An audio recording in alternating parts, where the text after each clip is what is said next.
what was formed as a stabilizing tool has slowly evolved into a grand political coalition that has the likelihood of forming a landscape united together ahead of the 2027 political activities. In this episode, we want to take a look at the cracks within the broad-based arrangement as they try to sail this ship into 2027 and beyond, and we'll also be taking a look at the movement that has been shifted in the Homa Bay County by the rising Governor Gladys Wanga. We'll also stick our lenses further away from the broad-based arrangement and the rising individuals under it, and we will look at the opposition camp, what is happening post the by-elections that left the united opposition wounded a bit ahead of 2027 major election activities. But as our daily call, if you're joining the People's Mirror for the first time, please hit the subscribe button. We have less than 200 subscribers now to hit our 1,000 subscribers mark, and you taking part in that journey is something that we really do appreciate. And also, to find these particular updates and commentatorship in the Kenyan political scene daily, it would be in your interest to hit that subscribe button. Now let's get into it. And we did an episode earlier on in the day on what is happening to certain MPs, both from ODM and UDA within the broad-based arrangement, who did not support the broad-based parties in the previous by-elections.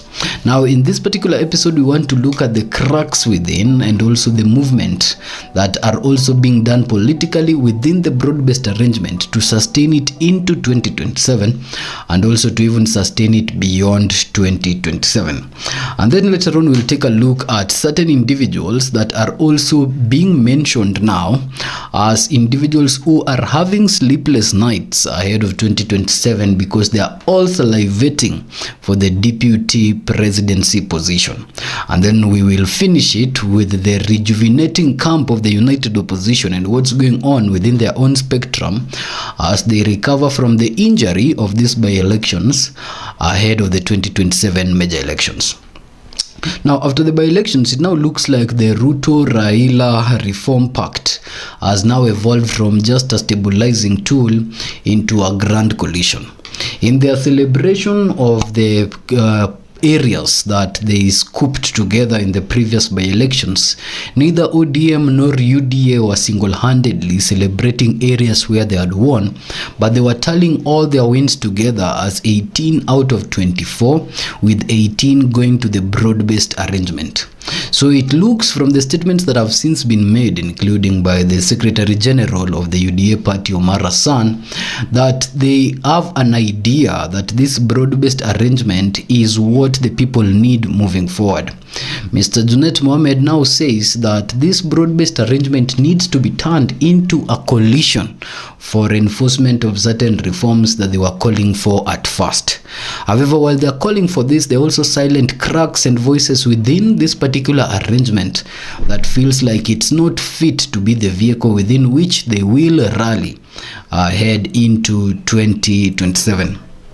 Now, ODM and UDA now seems to be preparing for a political future together. All the statements that they are making, all the aspirations that exist within the individual parties, and all the silent voices that have previously existed, seems now they are going to be quietened for a steady political future between the UDA and the ODM party. Junet Mohamed says that the 10-point agenda has since been implemented, and later on in this episode we'll take a look at what has been implemented and what is remaining out of the 10-point agenda. But Mr. Mohamed says that the 10-point agenda has been implemented in half and insists that the implementation of the other half now requires that they form a grand coalition with the UDA party instead of just an arrangement moving into 2027. So he says that for the other part of this particular coalition to actually be implemented, then whatever will happen to actually lead to that particular implementation will naturally evolve into a grand coalition that they will use as a vehicle moving into 2027. So from Mr. Junet Mohammed's position, you can see that they are happy with the idea that out of these by-elections that have since been accused of being held in a sham and intimidating way, it looks like now they are comfortable with the arrangement of President Ruto, and they want to evolve it from the actual arrangement that was meant to just stabilize the country and the economy post the Gen Z's protest of 2024 and 2025. But now they want to evolve it into something steady that is a grand coalition moving forward. Then Agnes Zani is actually the chairperson of the committee. This lady is the chairperson of the committee called COIN, the Committee on Implementation of the 10-Point Agenda. It's called COIN 10. Now, this particular committee submits a report to both the UDA and the ODM party after every 2 months. Their first report was submitted sometime on 18th of August. Their second report was submitted on October 6th. There is a report that should be submitted on December 6th. And then the last report on the implementation of the 10-point agenda that ODM and UDA agreed upon, and which is the basis of the broad-based government, will be submitted on the 6th of March 2026. And later on we'll say something about that day. So Junet now echoes that the last words of Raila were that ODM party was not formed to become an NGO, but to also hold power. And so Junet sees this as an opportunity to renegotiate power positions with the ruling party in 2027 and beyond. Remember, these are coming after this party had clearly stated before through the party leader Dr. Oburu Odinga that they are willing to have conversation to get into power or to go alone. But if the conversation is to be had, then they want nothing other than the deputy presidency position. And so the talk of the deputy presidency position is something that they are tying to the 10-point agenda as part of their grounding for support of President Ruto's camp in 2027. So implementation reports that come from Zani and her team every 2 months have since been submitted, 2 of them, and 2 of them will be submitted in the next few months, with the next one being submitted just 5 days from today. The 5 days from today, both the UDA and the ODM camp are supposed to be receiving their third report on the progress of the implementation of the COIN at 10. Junet holds that if the implementation is done, then they can agree to form a coalition. So most likely from the top leadership of the ODM party, the biggest conversation is that there's a likelihood of actually forming a coalition. He says out of the 10-point agenda, the implementation has been done and the only stumbling block is the courts. He blamed the courts for stumbling the appointment of the panel of experts who are to look at the compensation of victims of these particular demonstrations. And he says that he is aware that they will not really compensate human lives, but that the parents and the relatives of the people that were lost in the Gen Z protests at least deserve some reparation. So now he's not blaming the other camp, neither is he blaming their camp for failure of the implementation of this 10-point agenda within the time that they have had, but is extending that particular blame to another arm of government that is also facing constitutionally allegations before them on the implementation of this particular plan. And the reason why that matter is in court actually is because certain Kenyans felt like whatever was being implemented as part of the 10-point agenda by this arrangement of ODM and UDA, there are other constitutional bodies that are already in place to implement it, and so they didn't see any point of such implementation being left to such political parties while there are constitutional bodies to implement it. And so now Junet blames the court for being the stumbling block in the success of their agreement with the UDA party. He celebrates certain things that have happened in this particular arrangement, including the increment of devolution resources, where now the allocation to counties has since been heightened from 385 billion Kenyan shillings to 415 billion Kenyan shillings. And Junet says that he still feels that the ODM party will push it from 415 billion shillings to 450 billion shillings. So he feels like even if everything else is not implemented, the increment on allocation to devolution is something to be celebrated. The biggest questions, ladies and gentlemen, as we comment a bit on these particular stories that are coming from the broad-based government is, where does this money go? Where does the money go? We saw with the Mbeere North by-election, where now it's during that time that even the citizens were no longer the playing masters in their own chess game, and the game was between two deputy presidents who are contesting supremacy. And even at that time is when they were using irrigation and water as actually campaign points for the people. So this particular increment of money looks good in paper and in arrangement, but does not reflect directly on the lives of people in the ground.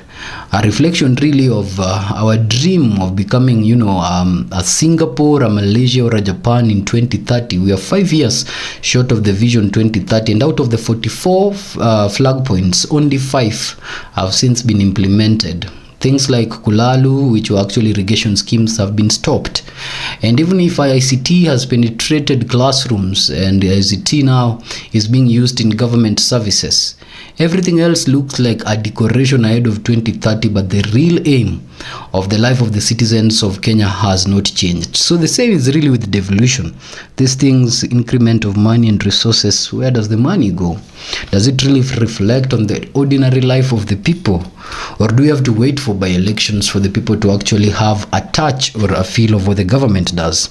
Back to the story now. People are now looking at March 7th as a possible date that will be a watershed moment in shaping the coalition's landscape for 2027 in Kenya. And this is really important. You see, December 6th will be the third time that the broad-based arrangement are receiving a report from Agnes Zani's team. And so once they receive this report, there will be the last one. The last one is scheduled sometime for 6th of March.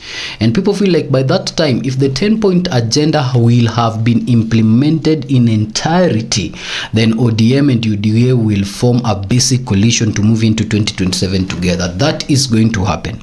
But if the implementation will not have been done to completion, then perhaps March of 7th, a day after the day that the report will be submitted, might be the day that the division between ODM and UDA will take place. So people are taking a look at March 7th as a very watershed moment in the coalition's lifeline of Kenyan politics scene, and it's the next big thing after this by-elections ahead of 2027 major elections on what is going to happen to the relationship of UDA and ODM after the implementation or otherwise of this particular 10-point agenda. People talk about 10-point agenda, but then you wonder, what is 10-point agenda? The agenda span devolution, it span inclusivity, it span audit on public debts, it span employment and the youth, it spans constitutionalism, and it spans reparations of victims of the demonstrations. Now, let's take a look at what has really been implemented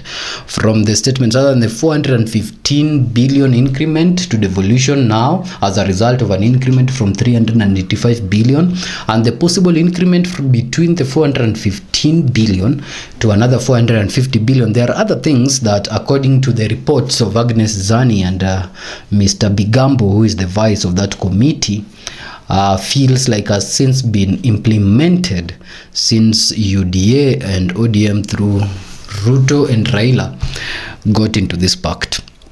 And so among them is the appointment of a panel of experts to look into compensation. Even if Junet is blaming the courts for delaying this particular process, they are celebrating it as part of the implementation plan of what they agreed in as part of Coin 10. And so they're saying in that regard, the UDA and the ODM parties' arrangement to appoint a panel of experts has occurred, even if the courts have curtailed when those particular panel of experts are supposed to start their duty.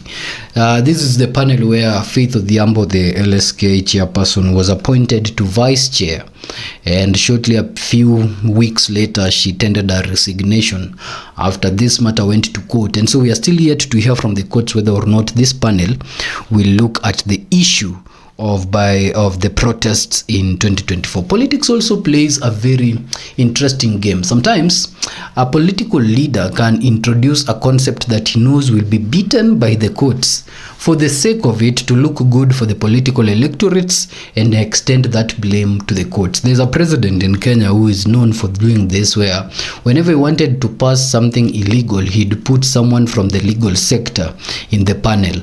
So he'd have a judge or someone whose reputation representation is very good from the legal sector in the panel to have something illegal passed or otherwise.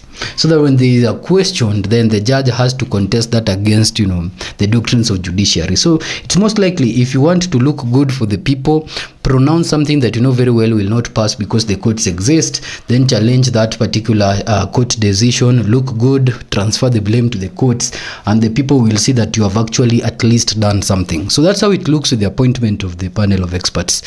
Whoever knew very well that these experts were being appointed and designed their mandate knew that that would be challenged by the courts, and perhaps that was the intention of the designer from the very beginning.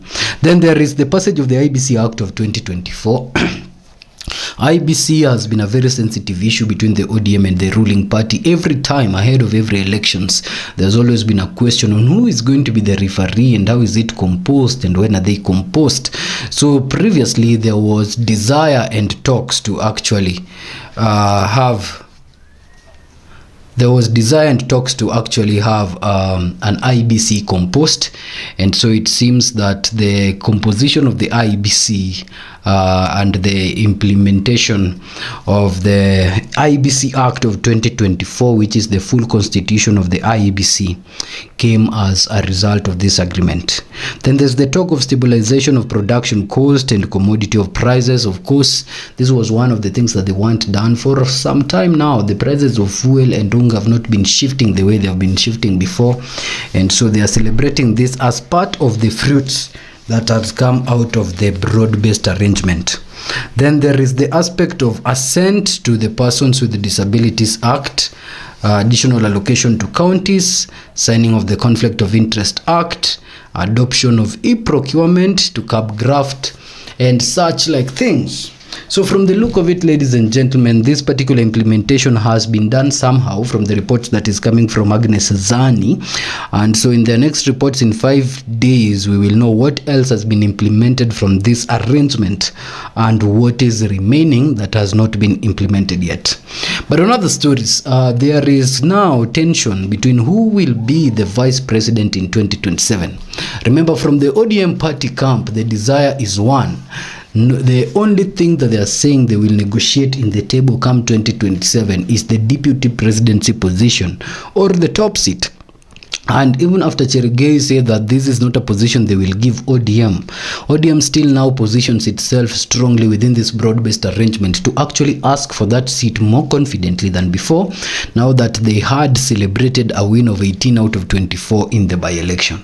Now, eyes are looking at the rising Gladys Wanga of Homa Bay County, who people feel single-handedly delivered Kasipul, even if most odds were against her, including her own deputy deflecting to support an opposing candidate to her own candidate in that area. And so consolidating strength and support within the ODM party shortly after the demise of Raila and delivering on all the constituencies where ODM was fronting a candidate to the party. Gladys Wanga, the chairperson of the party, now enjoys immense support from members of the party who previously, just a few days prior to this particular by-elections, were not in the Gladys Wanga camp. And so eyes are on her from the Nyanza region as someone that Ruto can use to consolidate the ODM backyard that was previously Raila Amolo Odinga's strong political ground to rally behind the UDA position if she's given the position of the deputy president. Now, as this talks envelops, other factors are also still playing very steady in favor of Wanga. If you compare Wanga to someone like Honorable Musalia Mudavadi, Honorable Musalia Mudavadi has been in these positions, including Deputy Prime Minister, but has never become a governor of any county. So he does not have much of governance directly with the people that like Wanga has done in the past few years. Another factor is the female factor. Kenya is celebrated as one of the most developed democracies in the African area, and so as a developed democracy, the people that are ruling the nation have to also be balanced according to gender in the eyes of international human rights advocates. So it looks like for Wanga, the gender game will play in favor of her so much if a presidential candidate like Ruto was also to use the gender game to tap into the women votes, saying that the government is one that is balanced for both gender. Now that would be playing against Mudavadi's interest and of course against Kindiki Kindiki's interest. But Kindiki sits at the center as one of the individuals that has now proven that the mountain can still come back to President William Ruto. And so with that, with whatever happened in Mbeere North, whether it was legitimate or otherwise, Kindiki has proven that he can be used alongside Honorable Ruku and the governor of Embu to actually sway a certain part of the mountain and divide the mountain influence in 2027, giving UDA an advantage from its other strongholds to secure that seat in 2027. So Kindiki's win in this particular area is something that is now putting him in the limelight as a key individual in the conversations of 2027. And then there is Musalia Mudavadi, the loyal member who has since now squashed his party and merged everything into UDA. Even his previous stronghold, a place that was held by his party previously, ANC, in Malava, has now been handed as part of his loyalty to UDA. He loyally serves the president at the position of a prime cabinet secretary and also a foreign secretary. He does not hold any elective position, but he seems as the right-hand man of Ruto right now. But another sensitive factor is that the Luhya votes is the second most populous after the Kikuyu votes. So should Kikuyu bolt against President Ruto, Mudavadi is there to rescue President Ruto with the Luhya nation. The question is, will Luhyas rally behind Mudavadi the way Luos would rally behind Wanga, or the way Kikuyus would rally behind Kindiki? It's going to narrow down to numbers on the last time, and this is the tension now between the broad-based arrangement, where other than Sifuna, who feels that there is no government like a broad-based arrangement and everything is pegged on the memorandum of understanding. The biggest tension within the camps is who is going to ascend closer to Ruto when the drums are beaten in 2027. And so everyone is trying to consolidate their backyard ahead of that decision, so that when the decision is made, they are sitting positively alongside the president. The united opposition is recovering from this heat in the by-elections, and as we detailed in the morning, it has sparked different statements. From Rigathi Gachagua's camp, they are celebrating that out of the 5 individuals they fronted, 3 won and 2 came out strong. They are now deviating themselves from the loss in Mbeere North, saying it was an assisting role, and even such an assisting role was so successful that they had to be rigged out. Now, how do they look at 2027? The truth is, as the IBC announcements of the previous by-elections, they lost. And so they have to re-gear themselves ahead of 2027. And the question is, who will now be the face of the next campaign? Will Rigathi's influence still be the center stage ahead of now up to 2027? Or will they now shift now to Kalonzo or to Matiang'i and have someone take up the center stage? Another thing is money. The concept of how the UDA party has had their elections coordinated previously has been fully financed and fully resourced, and that was the challenge that the united opposition faced in Magarini. Where are they going to get the money to contest against UDA in the top seat and also maintain these seats in 2027? Now, this calls for the IBC to look at political parties' financing and make it a level ground to look at what money enters the political stage and what money cannot be used in the political stage. But other than that, 2027 will not be a level field between the government, the ruling party, and the members of the united opposition, who still are yet to decide on who amongst them will face Ruto in the polls. It's been a pleasure recapping that for you here at the People's Mirror. Pardon me, we are an affiliate channel of the Civic Lens. Until the next episode.